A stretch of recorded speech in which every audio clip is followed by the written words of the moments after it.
Alors... Donc là, vous essayez de lire votre lancement avec du café par-dessus. Non, j'ai essayé de lire de quoi vous parliez, mais il y a du café, donc... qu'est-ce que vous D'un sujet de saison, un sujet de saison dans le journal indiqué pour ça, froid. Puisqu'il s'agit de La Croix, supplément week-end de La Croix, donc, qui propose une double page sur Noël dans la peinture, et oui, avec des choix surprenants. Vous voyez à gauche du Gauguin, qui représente une nativité transposée à Tahiti pour montrer que cette fête n'avait pas de frontières. Vous voyez également le chapiteau d'une colonne juste à côté de la cathédrale d'Autun en Saône-et-Loire qui représente le premier bain de Jésus, un Botticelli aussi, d'autres tableaux encore avec donc l'analyse de chaque œuvre. C'est dans le supplément week-end de La Croix, journal qui nous explique aussi pourquoi on mange de la dinde à Noël. Alors je vous ai mis également un article du Parisien aujourd'hui en France qui vous donne on des n'aura pas l'explication. Si, ça vient.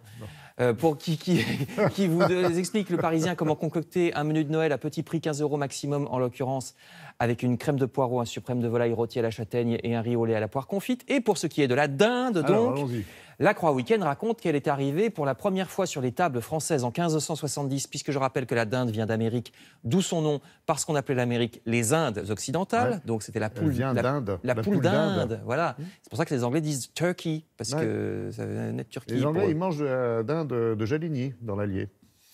Ah oui, de la dinde française. C'est un symbole de bombance en plein hiver, donc, puisque la dinde sauva de la famine les colons, les pères pèlerins américains qui purent attraper cet oiseau sauvage et pas très malin, donc facile à chasser. Voilà l'explication. Pas très malin. Une dinde. Voilà une dinde. Jolie dinde. Alors, il y a évidemment à 3 jours de Noël toute une thématique dans ce supplément week-end de La Croix, tout comme dans le journal.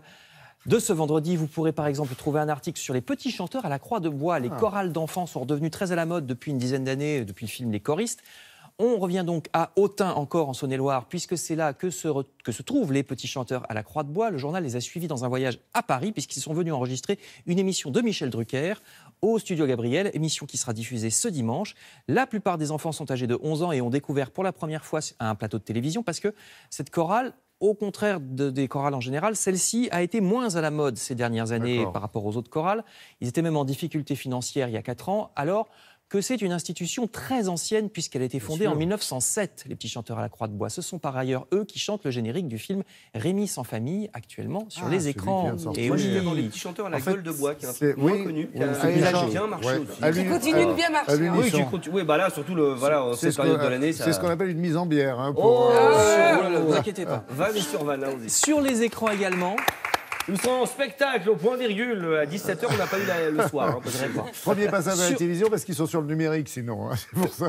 Sur les écrans également, mais cette fois les petits écrans, La Croix toujours, mais aussi Le Figaro. Salut, une émission diffusée sur France Télévisions ce soir. Vous découvrirez sur France 5 La Guerre des Trônes, émission historique dont le titre fait bien évidemment référence à une célèbre série américaine. Émission présentée par Bruno Solo qui raconte ce soir l'Europe des guerres de religion au XVIe siècle. Programme vivant et didactique, dit Le Figaro, diffusé tous les vendredis jusqu'au 4 janvier. Rendez-vous ce soir sur la 5 à 20h50, enfin, puisque les vacances scolaires commencent. Je termine avec cette activité que tous les enfants adorent et qui est l'objet d'une expo à la Cité des Sciences de la Villette à Paris. Construire des cabanes. Le Parisien aujourd'hui en France nous raconte que les enfants de 2 à 10 ans s'amusent comme des fous dans cette exposition, avec en plus un comité scientifique qui parle de sociologie, d'anthropologie, d'architecture, car il y a tout ça dans les cabanes. Si on cherche un peu, expo qui durera 1 an. Voilà. Merci beaucoup, Frédéric.